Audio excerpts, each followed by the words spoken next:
Check out how we take a cabinet door and turn it into this gorgeous end grain cutting board with Jarrah inlay. G'day guys, Kieran here from KJH Woodworking and welcome back to the channel. Today we are going to repurpose an old kitchen. So my in-laws have just had their kitchen remodeled and I decided I'm going to hijack all of the hardwood doors and I got a couple of them. So today I'm going to turn this door into a end grain cutting board and we're going to go and inlay in some red gum to give some nice features at the end of it. So it should look good. If you want to see how we do it, stick around. Okay, first things first, we need to rip these into strip. Because we're repurposing this, my boards have a detail around where the feature of the door was. So I'm going to have to make mine a maximum of 42 mil wide, which effectively will become the height, the width of each individual block. So I'm going to go ahead and cut the details off and then rip out all of this into 42 mil strips. Then we will cut it down on the miter saw, jump over to the drummer sander. If you've got a planer, you can use a planer or you can hand sand, whatever works for you. I'm just fortunate I've got a drum sander, so that will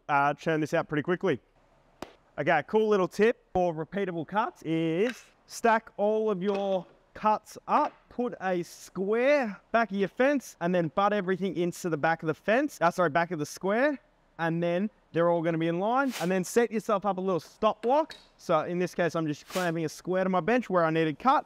And then you can cut everything nice and quick. But all I'm going to do is slide my square along to my laser. If you don't have a laser, you can just slide it along to the blade. And then you are good to cut. Okay, glue up time. I like to put a bit of blue tape down, as you could see. Keeps my clamps clean. Now, I ran out of paper, but I normally put a strip of paper. Keep my bench clean as well. But I do not have any at the moment. More glue. Now, I always use way too much glue on cutting board glue up, but I've never had a cutting board come apart either. I was gonna go like so, and then I thought, I'm gonna be here all. Oh yeah, let's get that spreading. Okay, now we just roll them up like someone planned the length of that blue tape. So I just push pressure. Now I will get a straight edge and get everything lining up nicely as I apply pressure. A little bit of pressure, making sure that edge is kept nice and tight. Then I'll get some coal.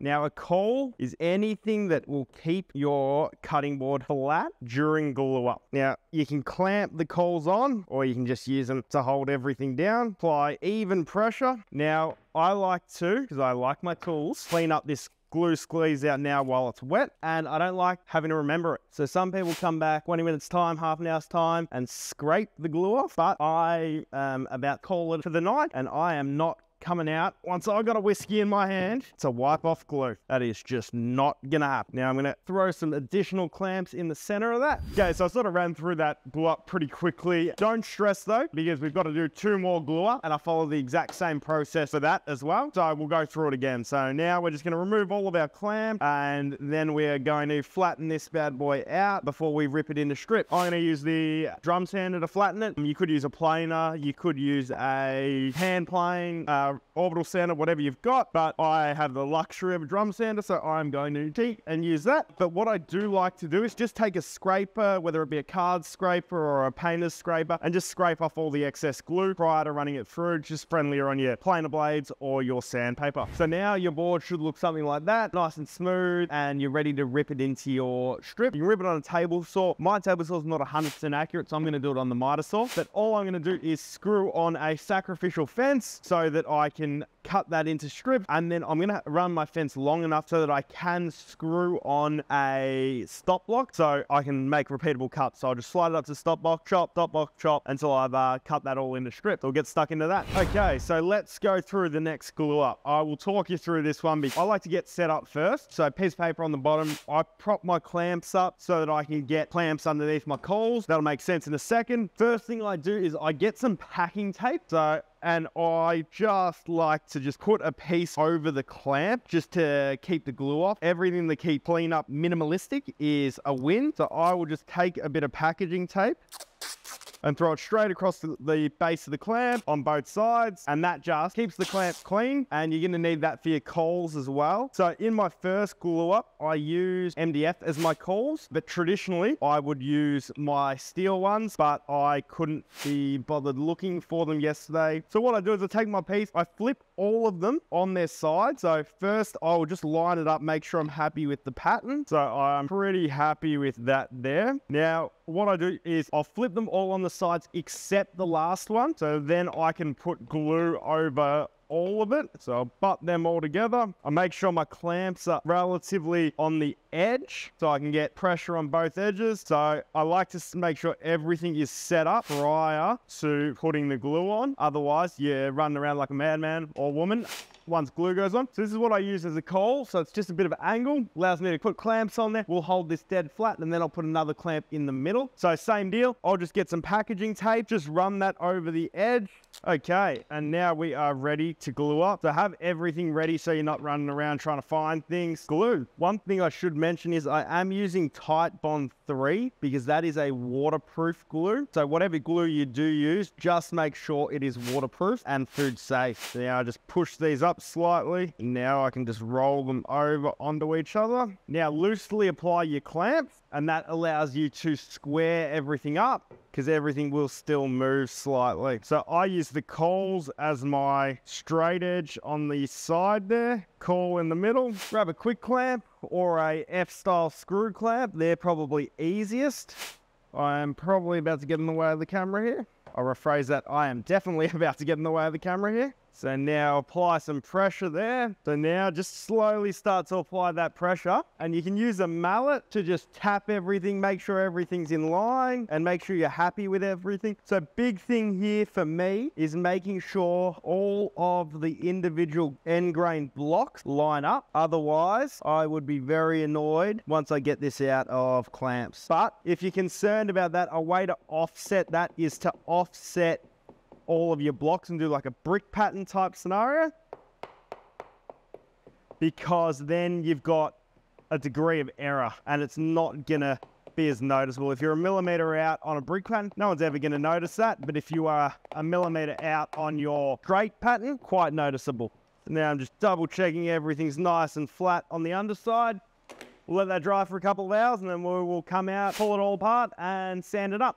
Okay, so that has glued up and dried. So we are gonna get rid of all the clamp and then scrape off the excess glue and then get prepared to do our inlay. Okay, so once we've sanded this all down, what the plan is to inlay in some feature curve, and what we're going to use to do that is some jarrah, so effectively giving a contrasting timber to the cutting board. What I want to be careful about though is not to trap any of the end grain inside the jarrah, because then it can't expand and contract. So I'm going to do one on the side, one on the bottom, allowing the bottom half still to expand and contract that way, and then this piece that way.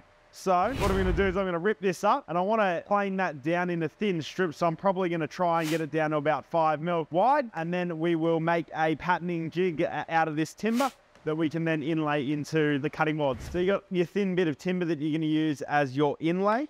Now you want to make a patterning jig. So the easiest way to do that is to use your timber. So basically all that is a bit of timber sheet good with a curve on it. So I'm just going to use MDF, and how I get that curve is by putting a couple of screws in. So I'm just going to do one in the off to the left and one off to the right. Then I'm going to wedge my timber in there. I'm going to pull one end up, pull one end down, and then that will make my curve. So I'm just going for a subtle curve, nothing too crazy. So there's my curve that I'm going for. Then I'm going to take my pencil, trace that line. Now I can take my screws out. Then that there gives you a nice line there. I'm now going to grab a jigsaw, cut that out, sand it back on the spindle sander, and then I can use that to run my router along the cutting board to get my line on there. Okay, so there's numerous ways you can do the next step. Basically, flatten the board front and back. That's all you're trying to achieve here. So you can use hand tools, you can use a random orbital sander, belt sander, drum sander. Some people use thicknesses. I've always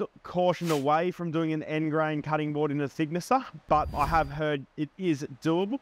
You just got to be really careful. So I'm going to run this through the drum sander, and we'll get both top and bottom nice and flat. So that is nice and smooth, nice and flat. Now I'll rinse and repeat on the back. Okay, so now we're going to go ahead and cut in our inlays. We're going to do that with a router and then a flush trim bit and a jigsaw. So I find by routing it out, then cutting through with a jigsaw, then flush trim bit, is a much cleaner look and glues up a lot nicer. Okay, so you want to just pick a pattern, and I always like to just grab a pencil, mark it, make sure you're happy with it, and if you're happy with it, clamp your straight edge down. Okay, so we're gonna go like so and like so. Okay, so just make sure, so you can either use a patterning bit or run your router through it.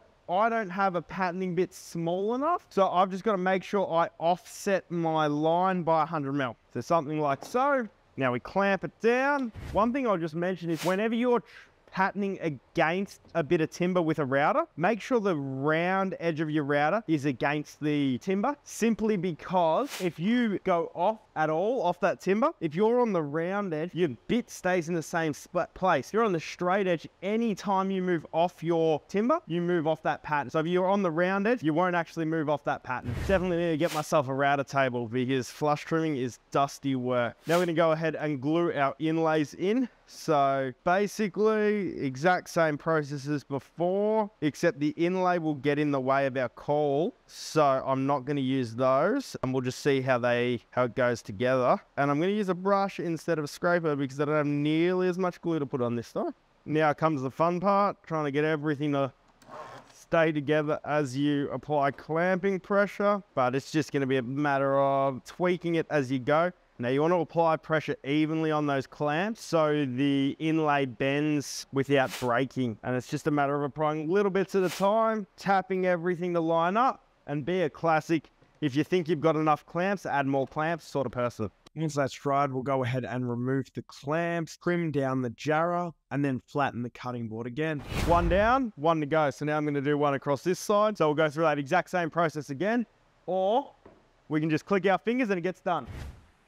If all woodworking was that simple, it wouldn't be any fun. So that is all done. Next task is to clean up the edges. So I'm just gonna square them up with the track saw, give it a round over around the whole outside, sand it to 240 grit, and then I'll do some water popping and sand it again. While it dries, I'll explain what we just did. So basically we've sanded all the way up to 240 grit, and now what we're doing is called water popping. Basically it is lightly misting the surface, which will wet and cause the fibers in the wood to stand up, which will make the surface rough again. If you've ever bought a cheap and nasty cutting board, first time you wash it, it just puffs up and becomes rough again. That is because they haven't water popped it. So what this will do, bring those fibers up, then we sand it again with 240 grit. So again, pencil over the top, sand all of that pencil off. Then we'll give it a light wipe over and we're ready for finish. If you skip the water popping step on a cutting board, first time you wash it, you're gonna be sanding it again. So make sure you do it with a cutting board. So once you're all sanded, you want to just give it a nice wipe over with a damp rag or give it a light spray to just get rid of any of the dust.